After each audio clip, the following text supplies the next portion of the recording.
Hello, welcome. Thank you for being here for this little history lesson of our raw material. I am Tavish Cardiff, one of the co-founders of the practice, and my story starts the journey, so I'll give you the basics.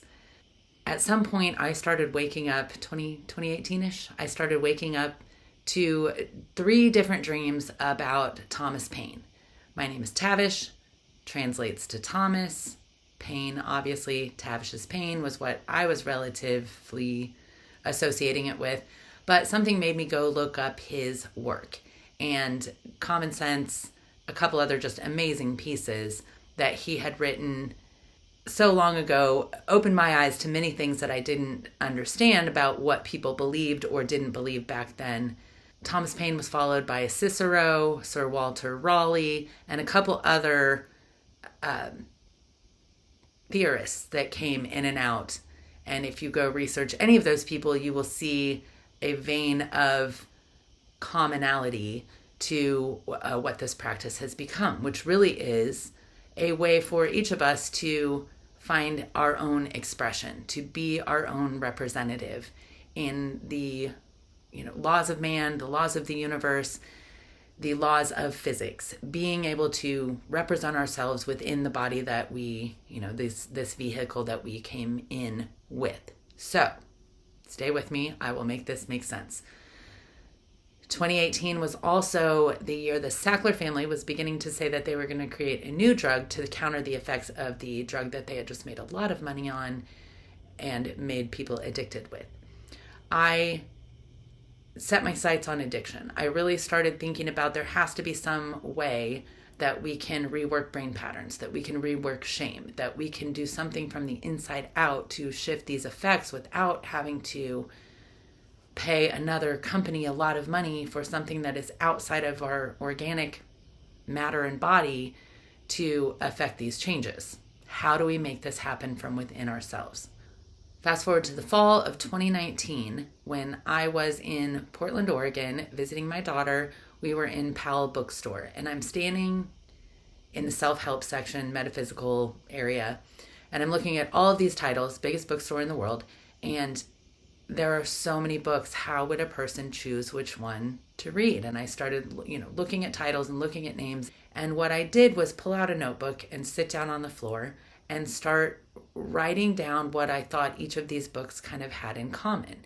And I came up with this little concept, H2O, water, breath, and alignment.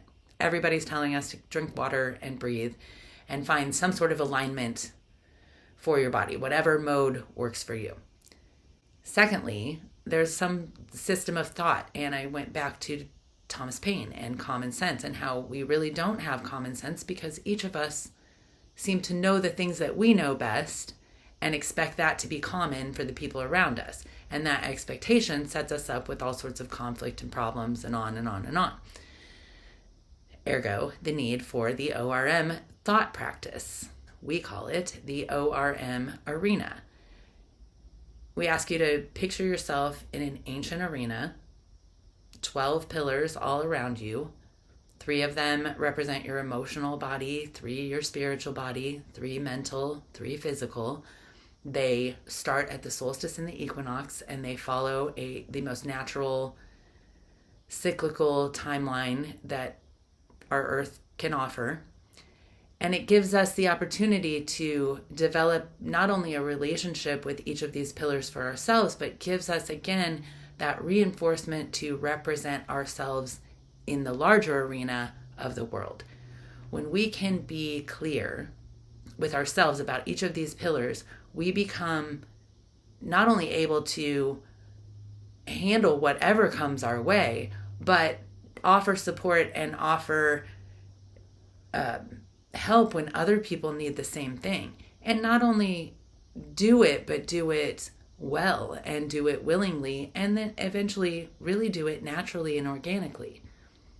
I think there are many of us in the world that are already operating that way, but there are 8 billion of us. And some of us aren't in a position to even be able to see it yet. And those are the people that really need support right now. How do we take care of our inner space while we're figuring out how to take care of all of the outer spaces? Now, does that mean we don't need medicine or anything like that? I don't know when that stops. I tend to agree with a system of thought that helps us remove the problem areas and the triggers and the things that keep us from breathing, the dis-ease in our body.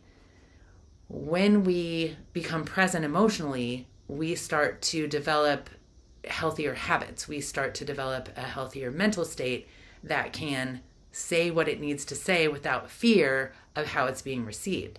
And with it comes the ability to sit back, listen, explain ourselves, understand how things are being received, and when to maybe pull back or push as needed. Sometimes we can't reach a person. Sometimes we can't reach a thing.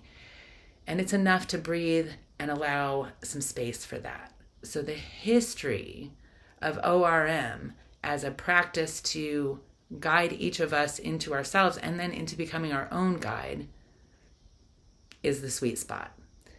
Development itself, I'm going to back up to my co-founder, Quan Tracy Cherry, who has been a longtime friend through astrology. I have studied under him for many, many years, and I would say my biggest astrology mentor is Quan. I brought this practice to him when I was looking for a partner, and I thought his audience that he already had and the mindset that he was already using, his system, belief is not required, was a nice twist on this, because we really do work within belief system. And yes, belief is not required for astrology to be real, but beliefs become really important when you are representing yourself. And if you're not really clear about what you believe, and trust me, a lot of us aren't. We think we are. We think we know in the moment when we're being reactive. But if we have a sense of what's important to us when we're not reactive, we put ourselves in a position to really thrive and manifest the things that we want. And that's what this practice is really about, how to be happy with the wholeness of everything we already are and everything that we already have while improving upon it. That might seem counterproductive, but the acceptance and allowance of what is before us is the first step towards manifesting what comes next. So this practice was really developed as a way to help each of us become our own guide. What we do here is allow you to get in touch with yourself.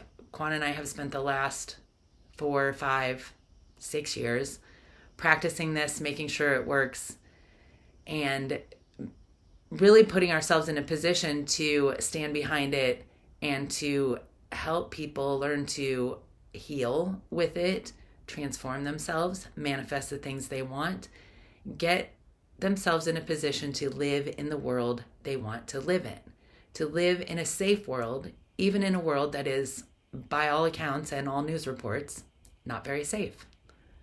The history of our raw material brings us to the present day, our raw material. They are one and the same. We're still looking to find the proper voice to invite people into the practice. But what we know is that it works. What we know is that the more you use this practice, the more you develop you. There are a handful, less than 20 people who have actively practiced it, and every single one of them is actively seeing changes in their lives. I can't say what happens when multiple people start practicing it, and I would imagine that it will exceed beyond anything I could have possibly imagined, because each one of us is uniquely designed to imagine the world that we are here to imagine. I'm here to open the door. Quan's here to open the door. We're here to uncover this practice that is modern in approach, but ancient in principle. It combines all of the things that we think about on a daily basis, all of the things that are important to us, but gives us a system where we can think about it individually and collectively.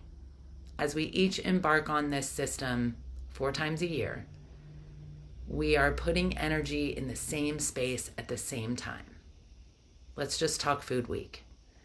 If all of us are thinking about how to meet nutritional needs, spiritually, mentally, physically, emotionally, 4 times a year at the same time, that's some power. that is some added energy towards raising the vibration of everyone being nurtured. Thank you for being here for this little history lesson. At this point, the team at our raw material consists of 5 people. Taylor Swank is our artist. Jen Ketz helps keep us focused. Fred Smith ties us to our roots.